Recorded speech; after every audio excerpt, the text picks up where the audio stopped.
बच्चों, आज फिर मैं आपका वेलकम कर रहा हूँ हमारी केमिस्ट्री की क्लास में।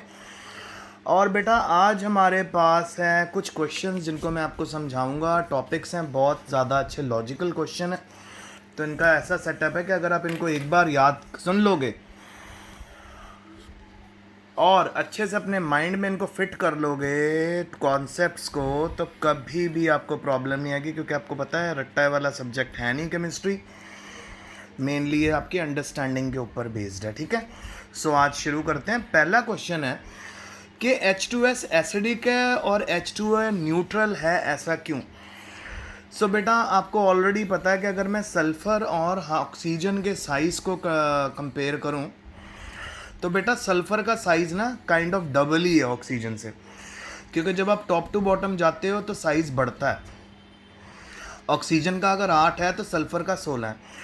तो जितना बड़ा साइज़ होगा ना बेटा, उतना लंबा बॉन्ड हो जाएगा, और जितना लंबा बॉन्ड हो जाएगा उतना इजीली ब्रेक हो जाएगा। क्योंकि H2S के केस में सल्फ़र और हाइड्रोजन वाला बॉन्ड जो होता है वो बड़ा वीक होता है, जिससे प्रोटॉन बहुत जल्दी रिलीज़ हो जाता है। जबकि H2O के केस में एक तो बेटा हाइड्रोजन बॉन्डिंग भी है, ऊपर से ऑक्सीजन का जो साइज़ है वो भी छोटा है, हाइड्रोजन का साइज़ भी छोटा है, तो बॉन्ड स्ट्रॉन्ग है, डिफ़िकल्ट टू ब्रेक है। इस करके H2S हमेशा एसिडिक होता है। और आपको पता है what is an acid? Acid क्या होता है? जो एकदम सोल्यूशन में घुलते ही प्रोटॉन दे। आइए अब इसको रीड कर लें। The S bond H bond in H2O is weaker than O bond H bond in H2O because size of sulfur atom is more than that of oxygen atom. Hence H2S can dissociate to liberate H positive ion, यानी easily ये break हो जाता है और proton release कर देता है in its aqueous solution and behave as an acid, और एसिड की तरह बिहेव करता है। फिर नेक्स्ट क्वेश्चन आ गया, H2S act only as reducing agent. H2S reducing agent की तरह क्यों एक्ट करता है? बेटा ये क्वेश्चन हमें दोबारा आ गया। आपको याद होगा हमने पहले किया था, हमारे पास आया था कि H2S रिड्यूसिंग एजेंट की तरह काम क्यों करता है, और SO2 रिड्यूसिंग भी और ऑक्सीडाइजिंग क्यों है। सो आपको याद होगा मैंने आपको ऑक्सीडेशन स्टेट निकाल के दिखाई थी। अगर हम H2S की ऑक्सीडेशन स्टेट निकालें तो X ले लेंगे S को, प्लस हमारे पास +1 का चार्ज होता है, ठीक है, इनटू हम कर लेते हैं 2, तो X आ जाएगा हमारा 2। तो यहाँ पे सल्फ़र की जो ऑक्सीडेशन स्टेट है -2 है, -2, क्योंकि बेटा जब इस तरफ +2 इधर आएगा तो माइनस हो जाएगा ना। -2 ऑक्सीडेशन स्टेट है, यानी ये बेटा इलेक्ट्रॉन लूज़ कर सकता है, गेन नहीं कर सकता। क्योंकि ये इलेक्ट्रॉन हमेशा लूज़ कर सकता है, इस करके ये रिड्यूसिंग एजेंट की तरह बिहेव करता है। साथ ही SO2 भी दोबारा देख लो, ऑक्सीजन पे -2 का चार्ज होता है, तो सल्फ़र का आ जाएगा हमारा सल्फ़र को अगर अब हम इसको X ले लेते हैं, प्लस -4 ले लेते हैं इजिकल टू 0, और X इजिकल टू आ गया 4। तो यहाँ पे सल्फ़र की ऑक्सीडेशन +4 है। तो बेटा +4 ऑक्सीडेशन स्टेट होने से क्या हो गया, ये रिड्यूस भी कर सकता है ऑक्सीडेशन स्टेट और बढ़ा भी सकता है, इलेक्ट्रॉन गेन भी कर सकता है और लूज़ भी कर सकता है। तो सल्फ़र डाइऑक्साइड जो है वो एसिडिक रिड्यूसिंग एजेंट भी बन सकता है, ऑक्सीडाइजिंग एजेंट भी बन सकता है। पर H2S हमेशा रिड्यूसिंग एजेंट रहता है, क्योंकि इसमें -2 ऑक्सीडेशन स्टेट है, तो ये गेन लूज़ कर सकता है इलेक्ट्रॉन, गेन नहीं कर सकता। तो अब समझ आ गया आपको कि जो H2S है वो ओनली रिड्यूसिंग एजेंट क्यों है।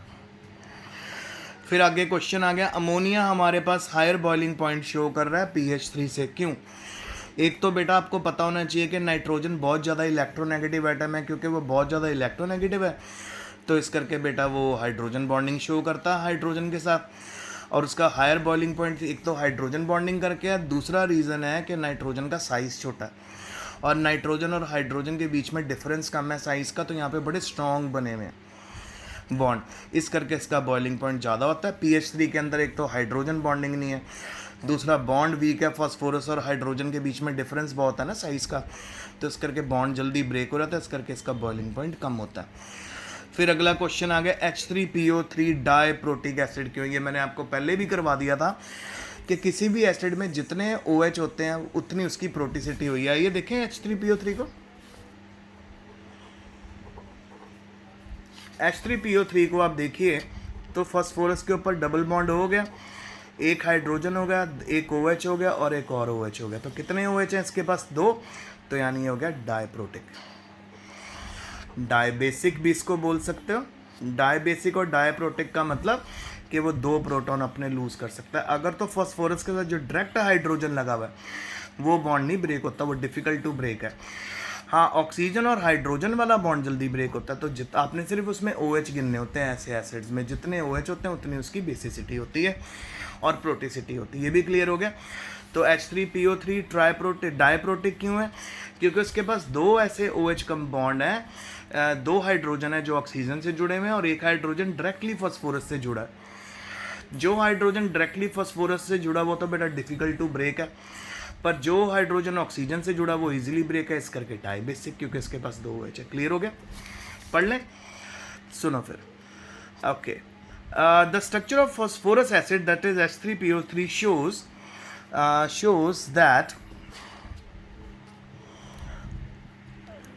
shows that one hydrogen atom is directly linked to phosphorus and it does not ionize। यही मैंने बताया, जो ये हाइड्रोजन जुड़ा हुआ है फॉस्फोरस से डायरेक्ट लिंक में, तो ये ब्रेक नहीं होता। इस करके other 2 hydrogen atom exist as OH group and are ionizable. Clear हो गया?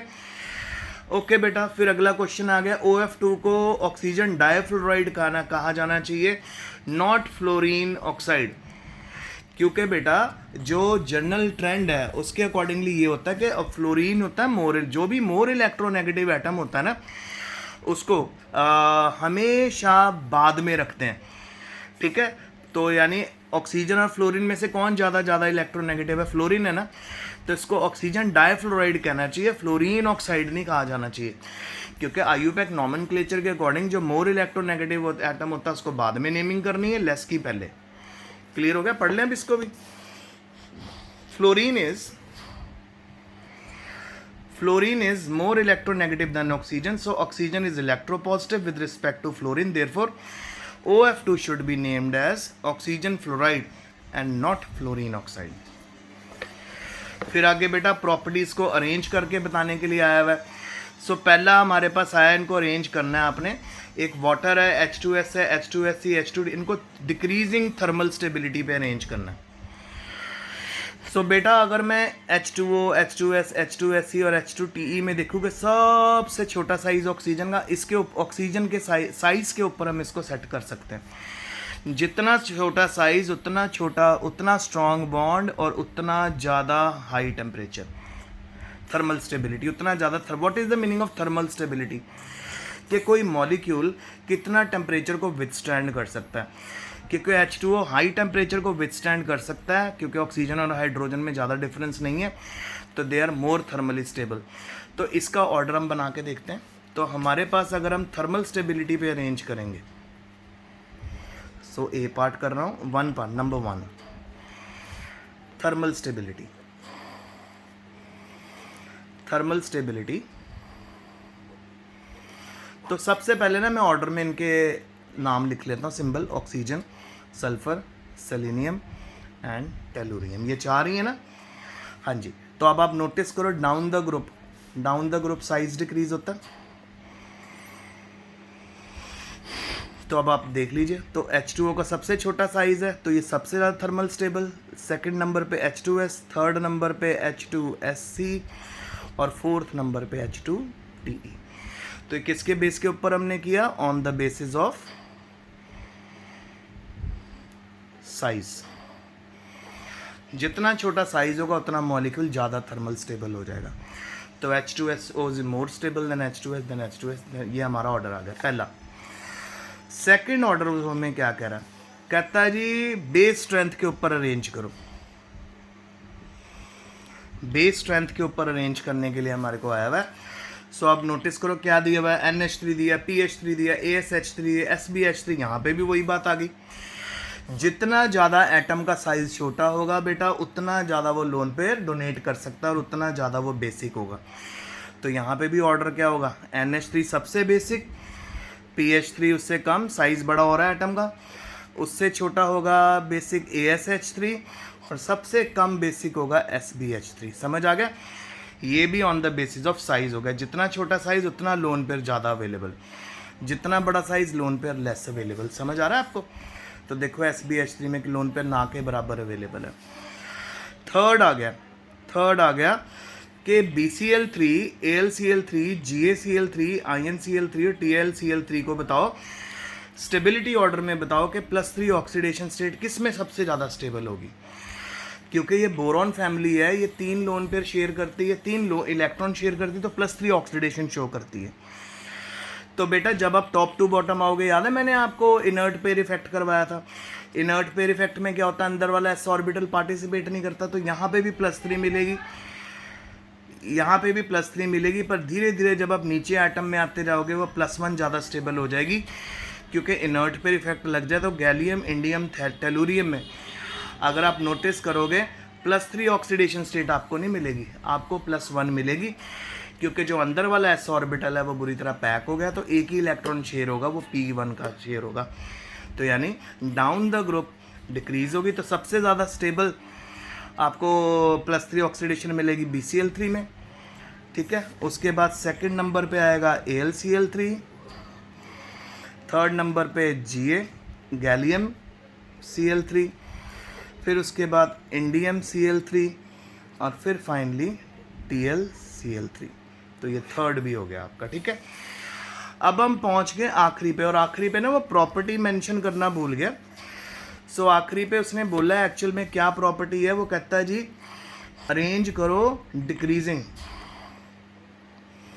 बॉइलिंग पॉइंट पे। सो बेटा सबसे ज़्यादा H2O का बॉइलिंग पॉइंट होगा, आपको ऑलरेडी पता है क्योंकि इसमें हाइड्रोजन बॉन्डिंग है।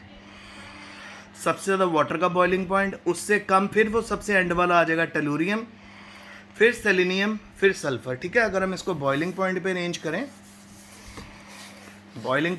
करें, तो सबसे पहले चौथा नंबर बॉइलिंग पॉइंट घटते क्रम में सबसे ज़्यादा ऑक्सीजन का बॉइलिंग पॉइंट होगा H2O में, फिर आएगा हमारा H2TE। अब साइज़ आ गया यहाँ पे बेटा, साइज़ का चक्कर क्यों नहीं पड़ा यहाँ पे, क्योंकि हाइड्रोजन बॉन्डिंग है, हाइड्रोजन बॉन्डिंग करके भी वाटर का बॉइलिंग पॉइंट ज़्यादा होता है। फिर उसके बाद तो ऑब्वियसली उस मॉलिक्यूल का बॉइलिंग पॉइंट ज़्यादा होगा ना, इसमें सबसे बड़ा एटम होगा तो H2TE, फिर उससे छोटा है H2SE, और सबसे छोटा है आपका H2SE। तो ये हमारा ऑर्डर है डिक्रीजिंग बॉइलिंग पॉइंट में। सबसे ज़्यादा बॉइलिंग पॉइंट वाटर का, उससे कम H2TE, उससे कम H2SE और सबसे कम H2S। तो बेटा प्लीज़ आप मेरी बात ध्यान से सुनो, जो मैंने चीज़ें आपको करवाई हैं उनको बहुत अच्छे से रिवाइज़ करो, क्योंकि पेपर बहुत जल्दी आपके हमारे जैसे ही हम मिलेंगे, हम टेस्ट वगैरह कंडक्ट करने शुरू करेंगे। सो आपको क्या क्या क्या पढ़ाना पड़ता है प्लीज़ आप अच्छे से पढ़ो। दोबारा डिस्कस कर ले एक बार।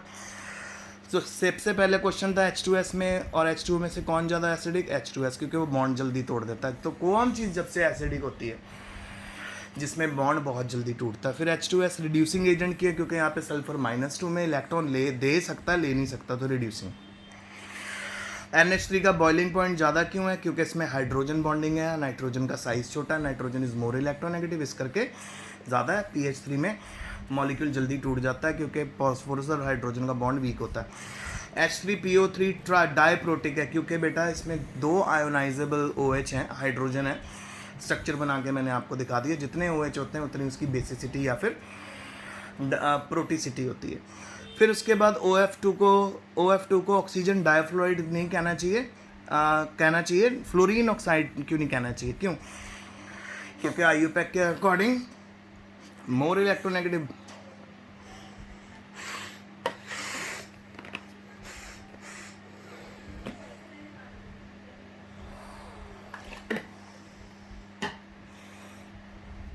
मोर इलेक्ट्रोनेगेटिव बाद में आता है, लेस इलेक्ट्रोनेगेटिव पहले।